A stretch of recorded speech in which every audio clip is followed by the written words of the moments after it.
Hello everyone and welcome back to Creation Myths.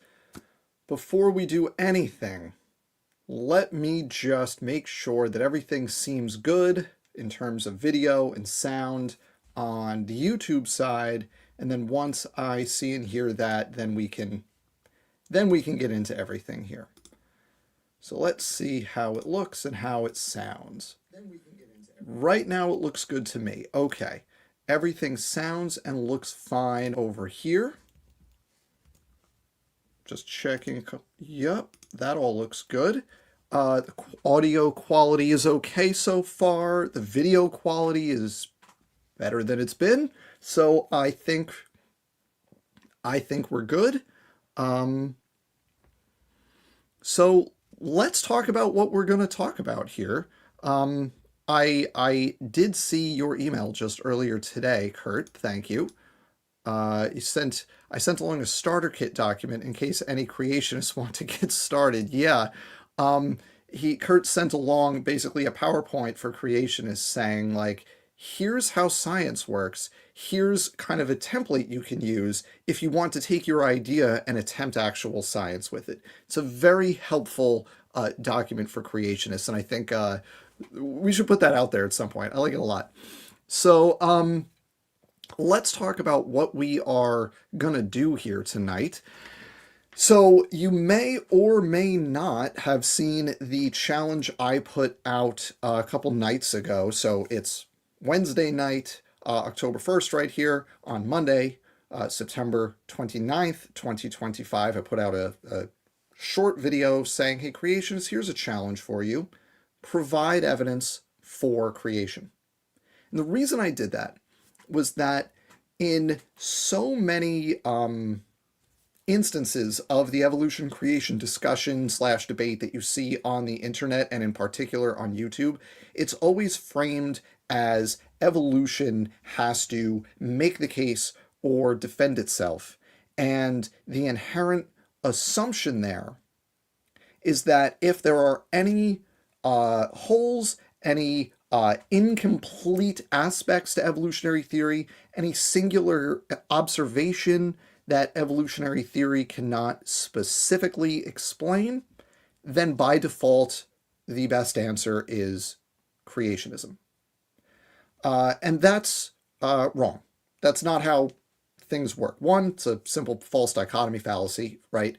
If you disprove one thing, that doesn't automatically prove the other thing unless those two form a complete set of all the possible options, which evolution and creation do not, right? Because you have other ideas in there. So my challenge, my proposal was for creationists to say positive evidence. Come here and provide evidence in favor of creation without merely attacking evolutionary theory, right? And I think that's a fair thing to do because creationists, they want to say that they're doing science. They're being unfairly kept out of science. Some creationists actually do try to kind of participate in the scientific discourse. Every now and then they'll get a paper into a peer-reviewed journal. Almost always that paper will have nothing to do with creationism, but they'll then, apologies everybody, they'll then use that paper as evidence for creationism forever. So you still have creationists, for example, citing the Axe 2004 paper, the Behe and Snoke 2005 paper, right? And the number of creationist publications in the actual peer-reviewed literature, by which I mean the number of papers by actual creationists, you can count them on your two hands between, say, 2000 and now, right? You've got Behe and Snoke, you've got Axe, Sanford and Carter have one on H1N1, Carter has one on the mitochondrial genome, Sanford has several others like Basner and Sanford, and then there was Hosger, Beckley, and a whole bunch of other, I think Sanford might have been on that one too.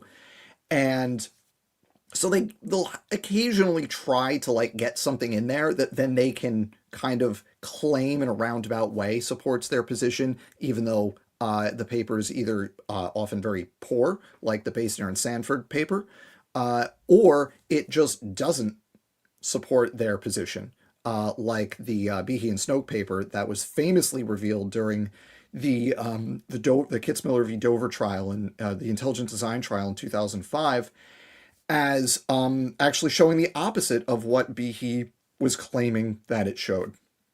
Right, so you have limited attempts like that to get into the discussion. You also, once in a blue moon, and I think one example of this, and it's from this past year, which is Sal Cordova going to a conference. He gave a virtual talk for a conference. It wasn't at the conference, but it was the virtual kind of accompanying symposium to the conference, which, great, he gave a creationist conference talk. His talk did not mention creationism. It wasn't arguing for creationism. It was talking about what he talks about. It doesn't matter.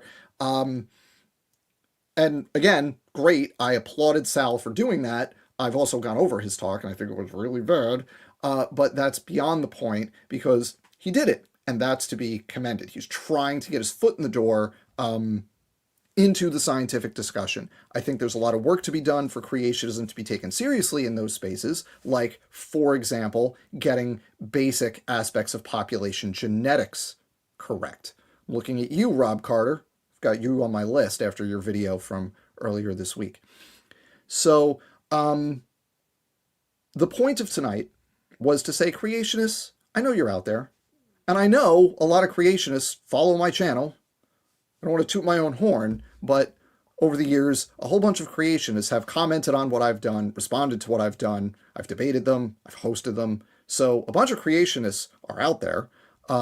And I've had a bunch of them on here. And basically, I set this up as an opportunity for creationists to come on and provide affirmative evidence for creation rather than just doing what they usually do, which is attempt to poke holes in evolutionary theory.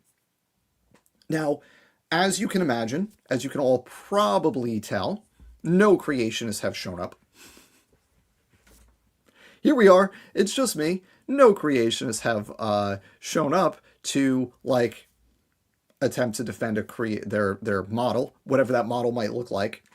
And fair enough. That's fine. I can't make anybody, do anything they don't want to do. It's, the link, by the way, is in the pinned comment. So if anybody wants to join, there it is. But that's reserved, I want to be clear, for creationists. Sorry, folks, if you're not a creationist, this room is reserved for creationists. So, nobody has joined so far. We are Dapper Dinosaur. We're only 11 minutes in, and I started late, so we're actually only 8 minutes in. So I'm going to give people a few minutes while I kind of talk about why I think nobody is here. And I would love for creationists to make me look really dumb right now by showing up and putting your money where your mouth is while I'm talking about why you can't show up to something like this, right? So the reason no one's going to show up here is that there is not a coherent model for creation. There just isn't. There are anti-evolution arguments, but there's not a coherent theoretical framework for any type of creationism. In terms of things like, how does basic genetic inheritance works? How does recombination work? Where does variation come from? Creationists are inconsistent about these things, even when you have a single person, right? Like, Jeanson, for example, has collaborated with and in articles has agreed with, and the other parties like Carter and Sanford have agreed with him on various things, but their specific aspects are in contradiction with each other. And I've talked about these problems at length in my creation contradiction series, right? So you've got like things like there's no junk DNA, but also genetic entropy. Those two ideas can't go together, but most creationists will actually buy into both of them, right? So that's not a coherent theoretical framework. That's just a mishmash of arguments they think makes evolution sound bad, right?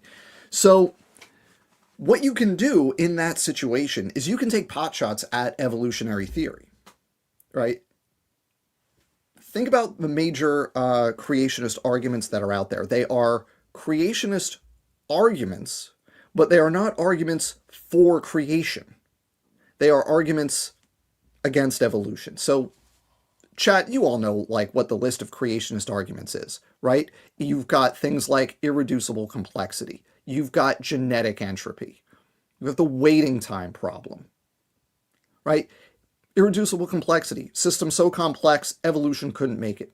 Waiting time problem. Too many mutations for evolution. Genetic entropy. Can't evolve complex traits because mutations break them down. These are evolution can't do this arguments. They're wrong. I've talked at length, and lots of other people have talked at length about why these arguments are wrong. But the point tonight is that they are anti-evolution rather than affirmative pro-creationism arguments, right?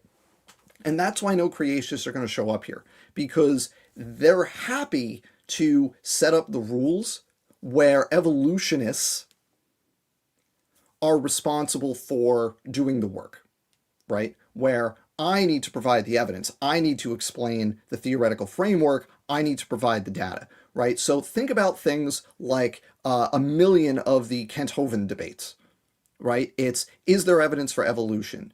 Is macroevolution real? Does evolution explain whatever, right? You see this on the Nazi bar, modern day debate, same framing. Can evolution explain X? You've got the ongoing Examining Origins series, bring me evidence for evolution. What's your best evidence for evolution? That framing is total nonsense. The evidence for evolution is to be found in the over a century and a half of scientific consensus that has built up around evolutionary theory, right? We have a really strong body of work around that in terms of how evolution happens, the rate at which it happens, the mechanisms, a bunch of predictions, which are subsequently confirmed, right? That's all the evidence for evolution. And if creationists want to just stick their head in the sand and just go, la, la, la, la, la, I can't hear the evidence, that's fine. But doing that is not making an affirmative argument for creationism. So I hope at some point creationists are willing to make an affirmative argument for creationism. A lot of creationists, professionals and amateurs, make a lot of noise about being discriminated against, being excluded, scientists don't want to listen to them, they're not allowed to talk at their conferences, publish in their journals, all that noise. If you want to be taken seriously, you need to act like it. If you want a seat at the grown-ups table, you need to start acting like an actual scientific theory and an actual group of scientists doing science, not a bunch of culture war complainers with nothing but insults and supposed, half-baked arguments against the thing you don't like. Now, they're never going to do that. I have no illusions that they're going to do that, because the entire framing of creationism as an actual scientific enterprise is just PR. And that was true for, scientific creationism way back in the 20th century. It's true for intelligent design. It's all just PR, because at the end of the day, creationism is just one fight in the culture war. It's just one front in the broader culture war where Christian nationalists are trying to impose Christian nationalism on the rest of us. That's all it is. And it's part of being able to unite the various strains of their political coalition in order to impose that view. So it's not about generating a coherent theoretical framework. It's not about having a model that's testable and something that you can actually refute. Right? That's the whole point, is that it's wishy-washy enough you can't refute it. For creationists, that's a feature, not a bug. All of that stuff is beyond the point, and we can, argue the actual data until we're blue in the face, but we all have to acknowledge that none of that matters, because it isn't about the science, it's not a scientific enterprise, it's a political enterprise, and specifically it's a Christian nationalist political enterprise. Ken Ham pays scientists like Dr. Nathaniel Jeanson and Dr. Georgia Purdom, not because they do science and put out science that supports creationism. He pays them so he can say he has scientists working for Answers in Genesis. because that's the point. It's about the PR, not about the actual science they put out. And we know this is the case because if creation scientists wanted to actually do science, a bunch of them have actual PhDs in biology and they know how to participate in that realm. And they're just opting out of it entirely. There's not even trying. And in many cases, they're establishing their own kind of parallel infrastructure. So you've got your fake conferences, you've got your fake journals, so they can LARP doing science without actually having to do it, right? Which again is the point. It's a facade because it's a culture war thing, not a scientific enterprise.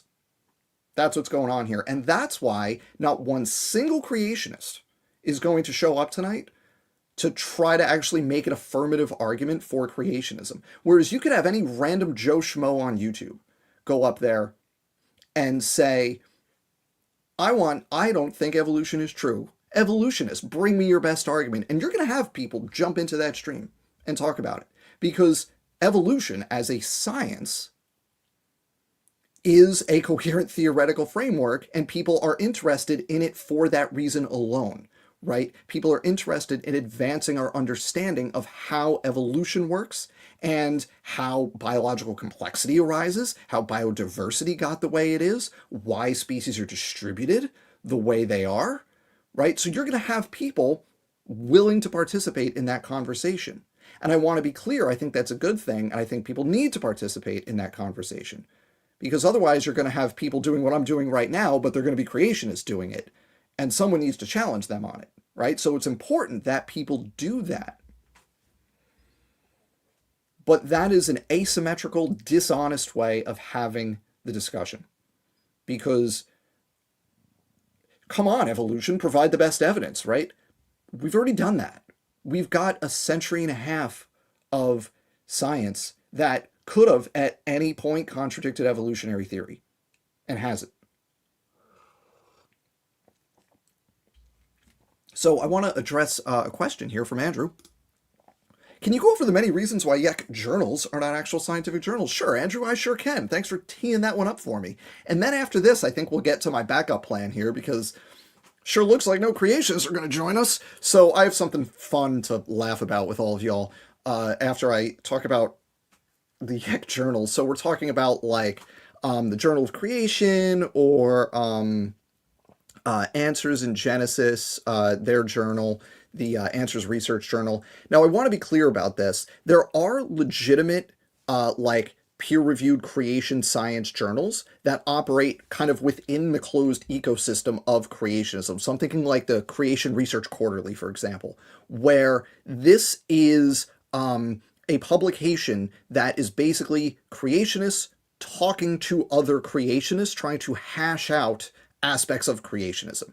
And I think that is kind of a unique thing that's in the realm of creationists doing creationism. That is as close to like a peer-reviewed journal, like that is a peer-reviewed journal in the cinematic universe of creationism, right? And you've got creationists arguing about things in there. And I want to be clear, I'm not talking about that specific publication here. I'm talking about things like the Discovery Institute in-house journal, Biocomplexity, Answers in Genesis, Answers Research Journal. These are fake journals. There's a bunch of reasons why. So first is the peer review is not real. So if you look at, for example, the authors, editors, and reviewers of Biocomplexity, it's all the same. It's all the same people. It's the same circle of people just passing papers around among each other. And like, that's nonsense. That's BS. That's not how scientific peer review works, right?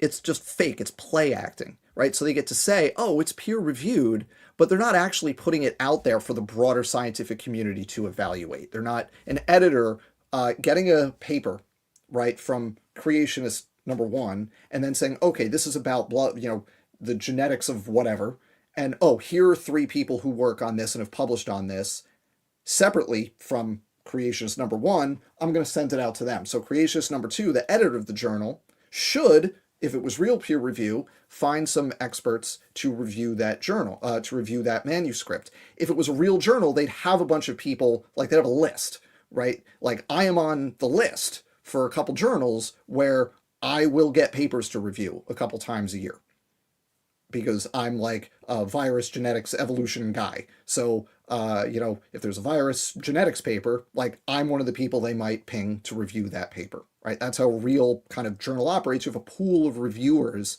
that have agreed to review for you. And when you get a paper that's relevant to their expertise, you send it to them. The authors don't know who's getting the paper. And then the reviewers will review it, send it back to the editor sends it back to the authors. Instead, what's happening is creationist number one sends the paper to editor, creationist number two, they send that paper to creationist number 345, who are also employed by Discovery Institute. 345 send it back to number two, right? Number two sends it to number one. It's all within the closed ecosystem of Discovery Institute. That's not a real peer review. Then creationist number four sends it to number three, who's also an editor. Number three sends it to 1, 2, and 5, right? So it's the same very small group of people. That's not actual peer review. It's not how it works. The second thing that is always a giveaway with these, and you see this with Answers Research Journal and also with the CMI journal, which is the journal. I forget what that one's called. I forget what the Creation Ministries International Journal is called. If anyone knows off the top of your head, chat, let me know. But those journals have statements of faith where you can't publish anything unless you check the box and say, yes, I agree that the Earth is 6,000 years old and blah, blah, blah, blah, literal six-day creation, yada, yada, yada. That's the ball game right there. Like, if you have a statement of faith, you're not doing science. Just straight up, that's it. You're not doing science right away. That's nonsense. So that's kind of the big giveaway right there. Journal of Creation. Thank you. Appreciate it. I knew those were the words. I just couldn't put them together in the right order. Thank you. Journal of Creation. Yeah. If your journal has a statement of faith, it's not a real journal. Like, just, that's the end. You've stopped doing science at that point. The other reason this is all fake, and this goes beyond the journals, is that there's no attempt outside of the peer review process to engage with the broader community and have the broader community evaluate your work. So like I said, Sal doing his virtual talk at the Evolution Conference this year is literally the first and only instance I could think of an actual creationist presenting at a non-creationist conference on something that they've talked about in the context of like doing their professional creationism, right? Like Sal was talking about stuff that he talks about on his YouTube channel. Nobody else does that. Sanford, Carter, Jeanson, Purdom, Tompkins. Tompkins could go and do his human chromosome 2 fusion stuff. He could do his chimp human genome similarity stuff. Go for it. Go for it. They don't do it. They don't do it. They would rather stay in their closed echo chamber ecosystem. But let me go back to the journals, because there's one more thing that I'll point out here. The journals don't publish original research. What you see in the journals, with very few exceptions, is we're going to take other people's numbers, we're going to reevaluate them, and then we're going to publish our kind of reanalysis of work somebody else has done. Now, rarely you do get something new, but this is the interesting thing. A lot of times when creationists do something new, they can disconnect it from the creationism enough that they can actually put it in a secular journal. So like Behe and Snoke, that was an actual thing. The 2005 or maybe 2004 Behe and Snoke paper, that was an actual simulation they did. They got that in a real journal. Same thing with the Axe 2004 paper, Baster and Sanford 2018, a whole bunch of others. If it's like original in some way, they don't bother with the creationist journals. They go to a real journal that they can try to get it in. A lot of times these are kind of half-assed journals, like the Journal of Theoretical Biology, which is a classic one that creationist authors try to get into. There's a bunch of creationists that have written in that journal over the years. But if you look at the stuff like in Answers Research Journal, for example, like Nathaniel Jeanson stuff is a great example of this. He doesn't actually collect any data. He uses other people's data. He takes other papers and says, look at these findings in this paper. Here's what it means. It means the world is 6,000 years old, right? He's not doing original research, but it's being published as original research. A real journal, that wouldn't fly. If you were publishing a research article, as opposed to like a meta-analysis or review, you would have to do like some kind of original data collection yourself. And the people who are doing this, like Jeanson, know that because he's a legit PhD, right? So for that reason, that's not above board, right?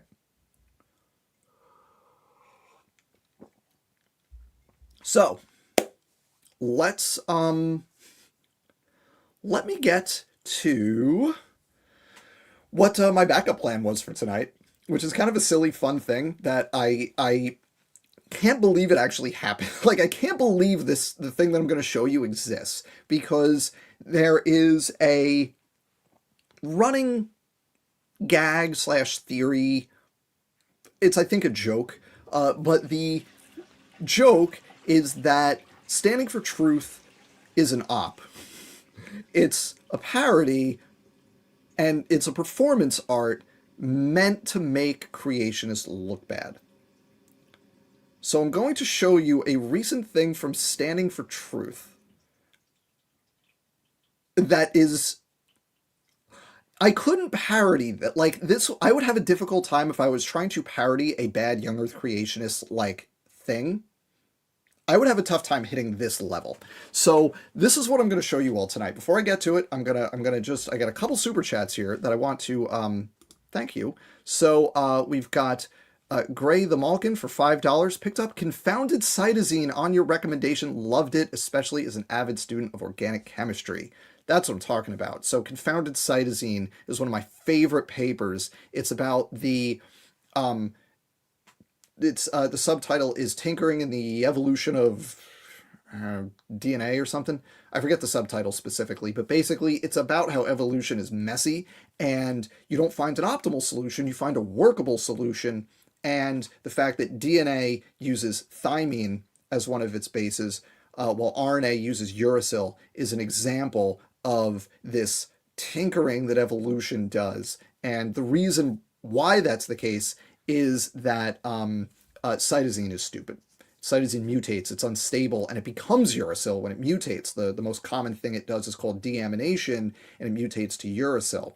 And this is one of the most fascinating things in evolution to me. It's actually referenced in the title of my dissertation. So, like, this is my thing. And it explains so much. It explains the U versus T thing. It also explains the origin of methylation, first as an antiviral mechanism probably, and then later as a regulatory mechanism. Hello, epigenetics. So it's such a cool paper, and if anyone is interested, check it out. It's called Confounded Cytosine. You search for those two words, you'll find it. It's great. And then for $2 from Captive Desk, thank you for all you do. Thank you. I appreciate that, and thank you for being here. So let's talk about this now, chat. Like I said, this is not going to be tightly scripted. This is just like kind of fun and dumb. So if anyone's been keeping track of the what Standing for Truth has been putting out lately on their truth and research, under their truth and research heading, anybody want to take a guess on the one we're going to talk about here? Because it's so bad. It's so bad. It's unbelievably bad. And like I said, I could not parody this if I tried. So anybody know what they've been putting out and want to guess which one it is? Because, man, if there's one thing that's going to make me think they're actually performance art, then this one would be it. While I see if anyone's got a guess. Where are the creationists? Surprise, none of them showed up. No creationists want to, defend their position. They're happy to argue against evolution, but not gonna have to stick their neck out to defend their own position with affirmative evidence. So we've got a vote for the mitochondria paper. We've got a vote for ERVs. Folks, it's so much worse than that. All right, let's do it. It's so much worse. Let me share my screen and we'll just briefly go through this, whatever it is. We're going to go through the fossil record ordering paper, in which Standing for Truth tries to build a creation model around Pokemon geography and specifically Pokemon biogeography. And I'm just going to let everyone sit with that for a minute. It's exactly what I said it is. He's trying to build a biogeographical model to explain the fossil distribution in the flood, using Pokemon as a model for that, and the distribution of Pokemon species across the different games as a model for how species were distributed pre-flood. And again, if I was trying to parody young Earth creationists attempting to come up with an idea to support their model, I couldn't do this. This is, I would never, I would never be this uncharitable. And I would, if someone was to make this as a parody, it would get criticized as being too unrealistic. How dare you try to pass this off as a parody? Creationists would never do something this ridiculous. What's wrong with you? Here we are, folks. It's 2025, and there's never been a better time to be a young Earth creationist, am I right? So, here's the thing. I can't even imagine why he thought this was a good idea. Are we sure it's only a joke? Is this, as far as I can tell, he's serious about this. There's nothing that distinguishes this and the way he's promoted it from anything else he's written over the last several years, right? So, I don't know, but this is... Dapper, I will say this, my friend. This is in the running for a Cambrian bunny. I mean, it's right there in the name, right? It's right there. He's leaning into it hard. So I think we just have to consider that as an option when we make our nominations next year. So yes, I saw the question. I don't know if he's going for the Warner Brothers logo with this, but that's a bad logo. That hurts. That's major graphic design is my passion energy. I know I've pointed this out before. I'm going to keep pointing it out because it's really bad. So let's go through this. I want to go through this model because I couldn't believe this, and just trying to make sense of this model. I'm just so excited to share this with you because it's that bad. I also love the great value Pokemon font here. Can't use exactly the same font, but we're gonna get in there. Was this written by AI too? That's a good question. I'm not sure. I don't know if you can convince AI to write something like this. I don't know. It's a good question. So let's go through this. The abstract here, he actually structures this. When I talk about LARPing, like scientific communication, this is a great example because you've got abstract, introduction, and then that's where it kind of tails off. It's like we're going to pretend, and then it's just methods, discussion, none of that stuff. I don't want to spoil it. I don't want to spoil it. Sorry, I shouldn't have gone that far. All right. So basically he says, look, the strongest objections to biblical creation, the order of the fossil record, which, yes, if you're familiar with this, the order of the fossil record is a problem for creationists because you have things, right, showing the progression that we expect in evolution, where you have a series of derived traits, things get more modern looking over time, and you don't have things out of place, right? Your Cambrian rabbit, for example. So, right, evolutionists claim the sequence of fossils, simple organisms, represents millions of years of progression. I quibble over that word, but whatever. Why don't we find rabbit in the Cambrian, humans buried with dinosaurs? Yeah, that's a good question. Because if everything was alive at the same time, and then there was a big flood and it jumbled everything up, everything should be together in the strata laid down by the flood. That would actually be how we could tell it was a flood strata, right? Because everything would be together. So one thing he says is ecological zonation could help explain the order of the fossils. Okay, ecological zonation is where you have horizontal and vertical, basically stratification according to species content. So you have different species at the bottom of the ocean compared to in the middle, compared to by the surface. So they're going to fossilize in that order. You have different species that are coastal versus highland. So they're going to fossilize vertically in that order as the floodwaters rise. Now, that's a problem for creationists that doesn't actually address it because there are modern species at the bottom of the ocean. But there are no modern species at the bottom flood strata that creationists claim were laid down by the flood, right? So it doesn't work. It doesn't work at all. There are also what you might call primitive organisms, right, up at the top, just based on where they would have lived ecologically. But we don't find them at the top of the fossil laid down strata. So this idea of ecological zonation doesn't work. But it's one thing that creationists try to argue. The other thing they say, which I like even more, is that things migrated, and the more advanced you were, the better you were like smart enough to run away from the floodwaters. Which I don't understand why the mammals would be better at it than like birds, for example. Birds are pretty good at avoiding floods because they can fly. But that doesn't explain why the flowering plants are all at the top and all like the ferns and non-vascular plants that are, earlier than them are at the bottom. It's curious how the seed plants knew to uproot themselves and run uphill during the flood, but the other plants didn't. So none of the ideas that creationists have for this really works. And hey, you know what? Since we're talking about affirmative evidence for creation and the fact that they don't have a working model, here's Donnie trying to come up with an affirmative model for creation. So hey, why not? Let's go for it. Yeah, pterosaurs. Pterosaurs is a good one. Uh-huh. You would think they would have realized they could fly. It's the brain size, Dapper. You know this. It's the fact that pterosaurs have a little walnut brain, so they're stupid, so they got stuck in the flood, while the true birds and the bats, they flew up further because they're smarter. I don't know.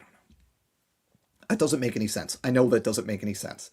Anyway, so the argument goes, let's go to the intro. The argument goes, if the flood was truly occurred, we expect the fossils to be mixed up. Yes, that's what we would expect because that's how floods work.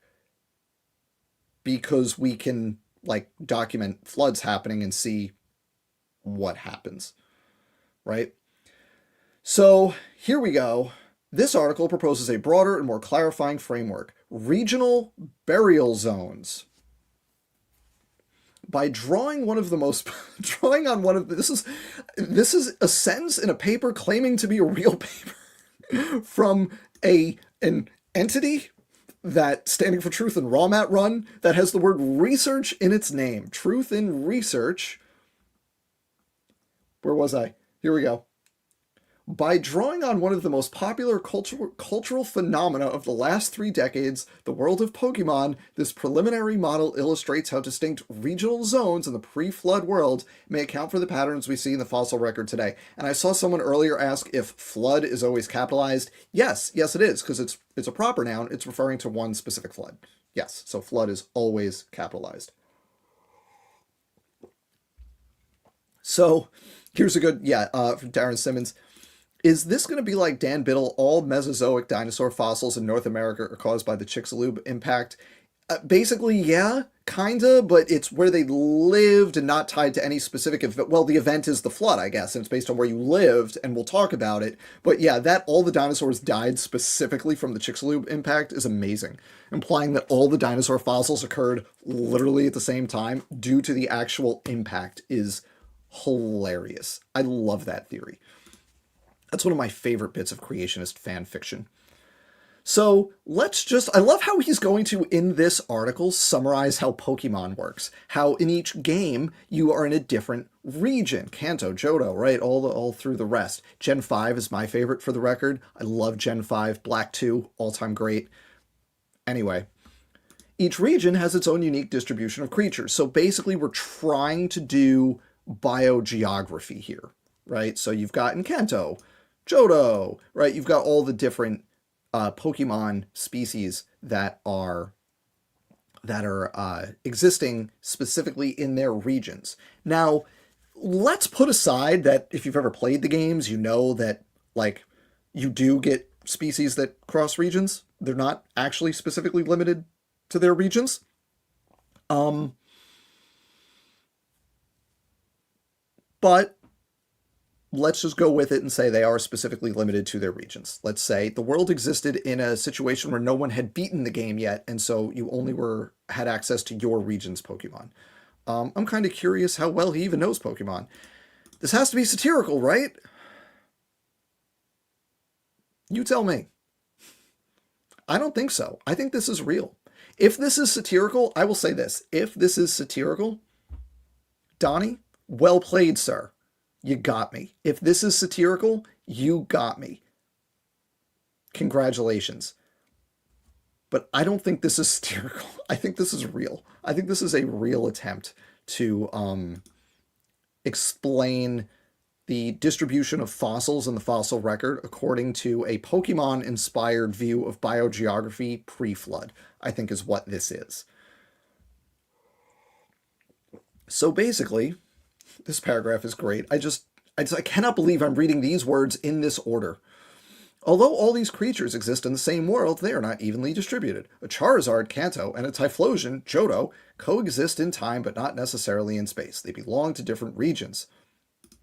This provides a powerful analogy to the pre-flood world. The Earth before the flood may have been a massive supercontinent subdivided into distinct ecological regions. Each region hosted unique communities, just as each Pokemon region hosts its own unique creatures.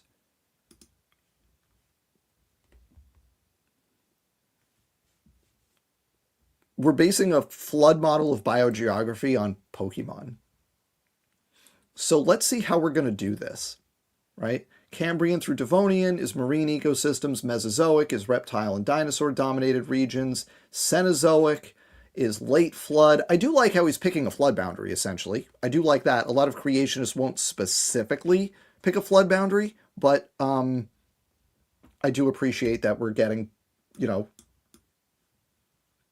flood boundary here. Late Cenozoic flood boundary. Okay, you got to pick a flood boundary, so that's good. Great. Right? Yeah, yeah, it's because that's how real ecosystems work. Yeah, right? There's never any spillover, any overlap, any regions where adjacent, even if we'll get to it. But like you have adjacent regions, you can't just like keep things from migrating. Even if the biomes are different, the edge species are going to spill over into the adjacent regions, right? And this is actually reflected in the game because, correct, as someone who's played a lot of Pokemon, I know the overall geography. The first four regions are next to each other because they're the islands of Japan, and there's a lot of crossover. Yeah. Uh-huh. So this doesn't work, right? You don't have like walls keeping the things separate. He just said it's one continent with distinct regions. Okay, there's going to be moving between the regions. And I look, I'm going to be petty and nitpick a few things here. Just as Pokemon from Johto are not found in Kanto, I've played Pokemon. I know they go back and forth between the regions. You can capture Gen 2 Pokemon in, the Gen 3 region, for example. You know why you can't capture Gen 2 Pokemon, which is Johto, is Gen 2. You know why you can't capture them in Kanto, Gen 1? Because they didn't exist when those games came out. I want to be clear about that. This example right here, you can't, I'm going to rephrase it in terms of the generations of the Pokemon games. You can't, just as Pokemon from Generation 2 are not found in Generation 1, that exists because Generation 2 didn't exist when the Gen 1 games came out. Gold and Silver didn't exist when Red and Blue came out. So obviously you couldn't,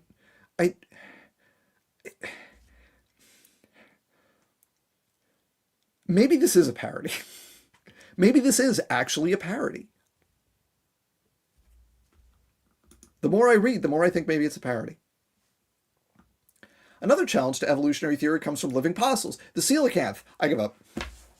The coelacanths that are alive today are not the same as the ones that are alive back then. The ones that were alive back then that we said, oh, this group of organisms, they're extinct, we don't see anymore today. The ones that are back then I think they were more near the coast, and then the ones that exist today are open ocean, deep water. Yeah. So it's not the same. They're not the same thing. It's not that coelacanths haven't changed in 65 million years. They're actually ecologically quite different. Here's the puzzle. Why are coelacanths not found alongside whales, dolphins, or humans? Yes, great. Well, because they live in different places, sir. First of all, coelacanths don't live on land. And for most of their existence, whales and dolphins didn't exist. Because whales and dolphins are very recent to the fossil record. That's why. Like, I don't know why that's hard. They live in different ecological zones. They live in different like time periods. Coelacanths have a very long history. Marine mammals have a relatively short history. I don't know. This is also a great point from Errant Mesa. Oh, sorry, wrong one. Hang on, sorry. Where was it? Where'd it go? It already scrolled past. Oh my goodness. Here we go, from Darren. You want to look for fossils at the bottom of the ocean, Donnie? Go for it. Yeah, I think that'd be cool. But, you know, send something to the bottom of the Indian Ocean and see what fossils are down there. I bet we'll find coelacanth fossils if we look hard enough. It'd be cool to see what's with them. I bet for the recent ones, we'll also get whales. But you'd have to go to the bottom of the Indian Ocean to find them. Okay.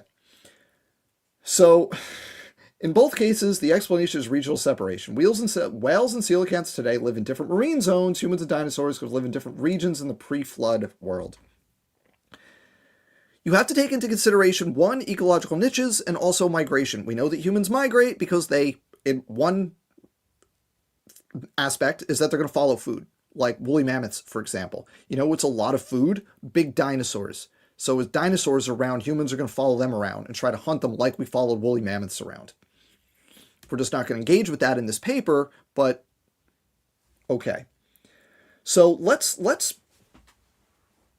put this together. Vertical ages to horizontal regions. The Pokemon analogy allows us to reframe the fossil record as regions, not ages. So see what we're doing here? We're turning everything 90 degrees. We're doing like a Microsoft Excel transform here, right? From rows to columns. So each region of fossils, each region of biodiversity has to be below the next one in terms of similarity, right? So you have an apparent progression. It's like you have a spiral staircase and then you kind of flatten it so it's all lined up on top of each other.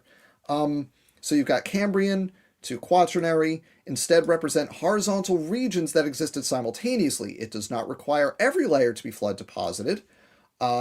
Each layer would reflect the burial of a different regional community. The flood sequentially swept across these regions, preserving them in an ordered pattern.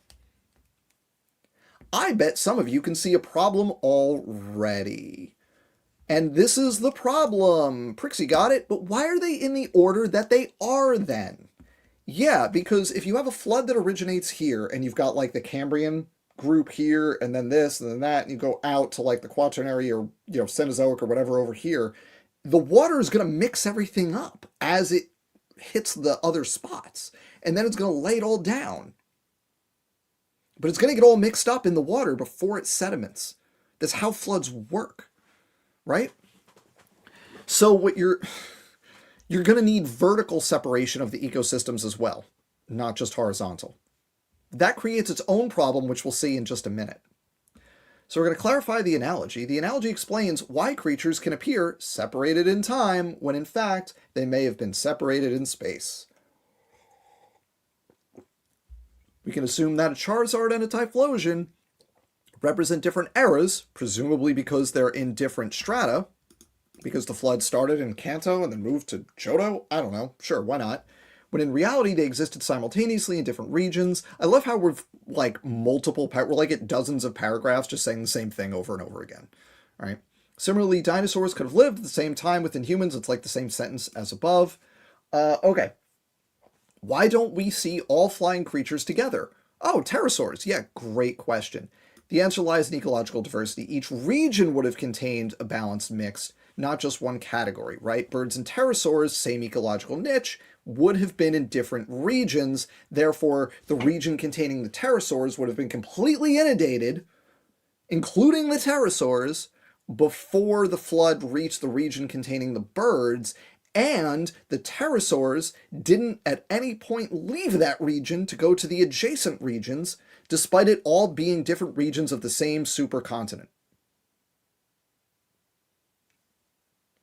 That's the reason why we don't find birds and pterosaurs in the same place. And by the way, folks, just in case you're wondering, I have been keeping an eye on the green room here in StreamYard.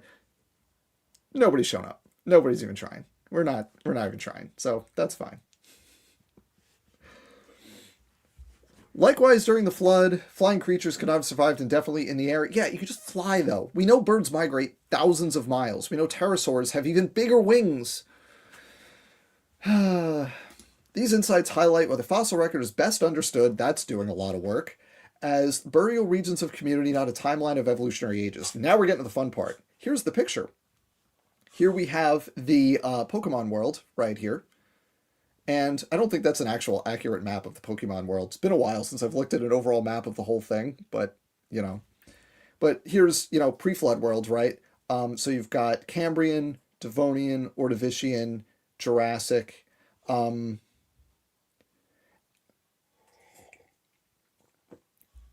can spot the problem here? So not just do we have different regions, yeah, I know, it's crimes against geography, I know. Dapper, you might have to revise your young earthers or just flat earthers who are better at geography. Are they really? Are they? I don't know. So let's dig into this model, let's call it. So what are we like, what do we have to have happen to yeah, it makes, yeah, I know. What do we have to have happen to make this work, right? Because here's the thing, right? You've got a Cambrian region, and then you've got a Devonian region, and then you've got an Ordovician region. But here's the thing, you look anywhere in the world, you can find Cambrian strata. You look anywhere in the world, you can find Devonian strata. They're not just in one place. So what you have to have is like this weird staircase of communities, right? So you've got your Cambrian gets flooded first, then the Devonian, then the Ordovician, on and on and on, right? It has to be this stepwise, and not like 4 or 5 steps, but you're talking like dozens of distinct steps, each with their own biodiversity. My dog was hanging out in the office for this whole show, and he's decided he wants to leave, so I gotta open the door for a second here. Go ahead, buddy.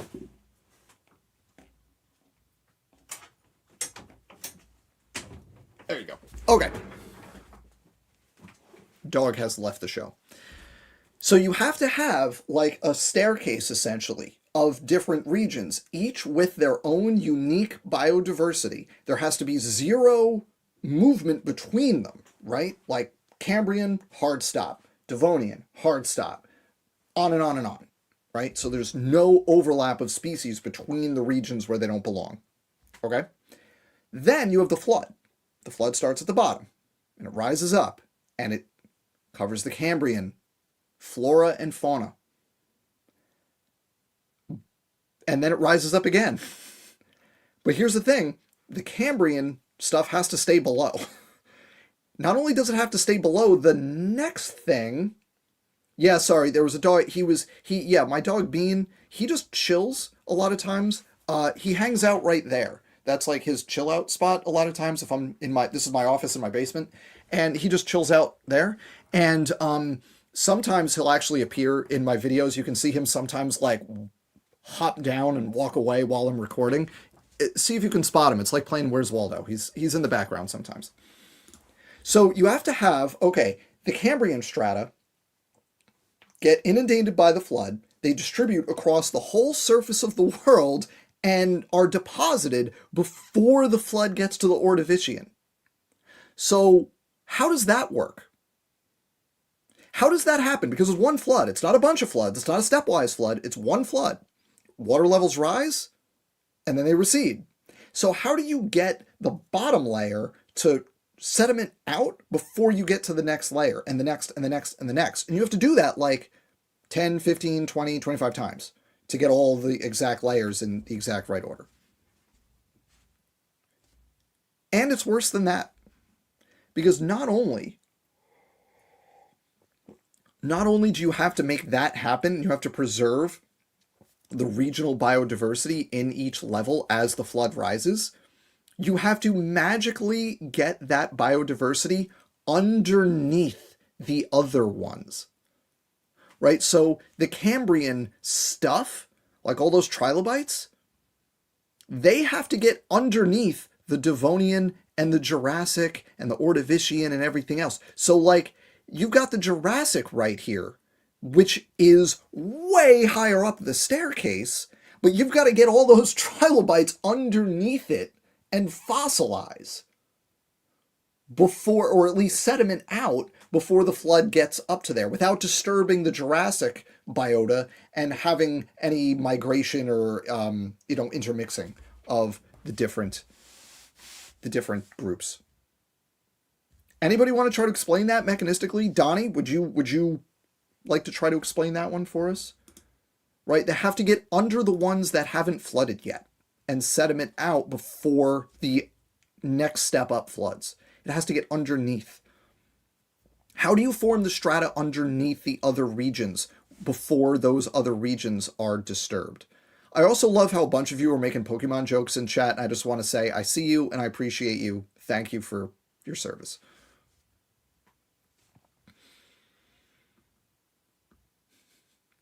So this is figure 1. Also, can we just appreciate, this is where a little bit of peer review comes in handy. Unless it's a full page figure, the figure legend needs to be on the same page as the figure. Like, this is just 101 stuff right here. You gotta, come on. All right, why this matters. Preliminary model reframes the fossil record objection. The ordering of fossils is not evidence of deep time, yes it is, or large-scale evolution, yes it is, but instead evidence of ecological regions catastrophically buried, and yet they were maintained completely separate from each other with no intermixing, but also all of those regions are globally distributed. I love how there's no attempt in this paper to address the global distribution of any of the strata, the species in the strata, right? You can go anywhere in the world and find this strata or that strata. How did it get underneath the ones that were not yet disturbed in this view of how the flood works? Okay, Prixie's got it. We got an answer, folks. The pre-flood world was like those nesting dolls with regions all on top of each other at the same time. So we're doing like hydroplate, but like successive layers? And then each one floods sequentially? So like it floods and then sediments and the next one, and then so it's not one surface of the earth, it's like multiple. Okay. I mean, that would do it. That would accomplish it. That would accomplish it. Yeah. I like it. I like it. It doesn't make any sense, but in terms of like getting the fossils in the right order, then sure, why not? This idea is not presented as a final word, but as the beginning of an ongoing research project. Describe your ongoing research, Johnny. Describe the ongoing research you are doing. If we're going to describe this as an ongoing research project, please, what does your ongoing research look like? What research are you doing in an ongoing fashion? Please enlighten us. I would love to get weekly updates on your ongoing research project into your Pokemon biogeography model of the flood. Please.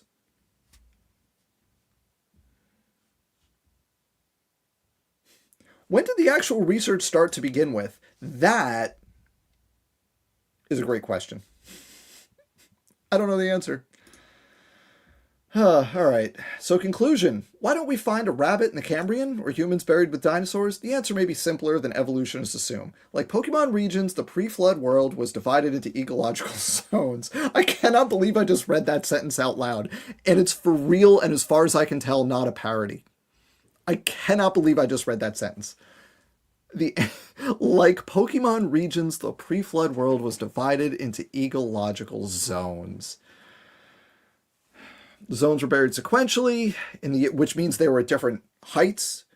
But then how does the one zone get under the other one? I don't know. Maybe there's a way to incorporate plate tectonics and subduction into this model somehow. Oh, you combine catastrophic plate tectonics with lots of subduction. That's how you do it, folks. See, we can crowdsource this. We can make this better than the creationists can, because we know how real science works.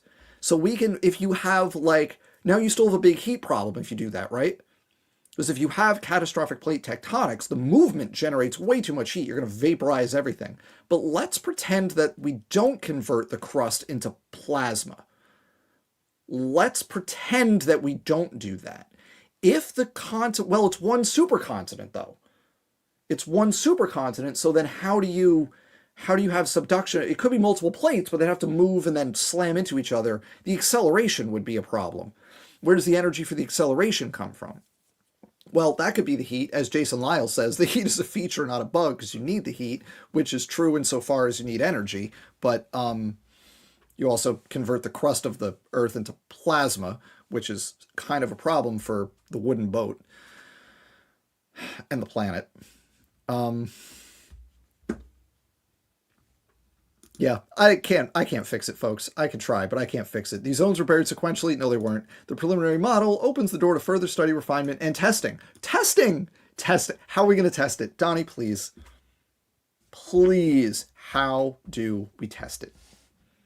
It demonstrates that the fossil record challenge is far from fatal to biblical creation. In fact, it can be reinterpreted as powerful support for a flood-based framework. Once again, please don't take this too seriously. This is just me thinking out loud. Ongoing research. I would love to describe the ongoing research. Oh, we do have a bunch of references. None of them were in the text. Okay, a bunch is maybe stretching it. There's 1, 2, 3, 4, 5. Fine.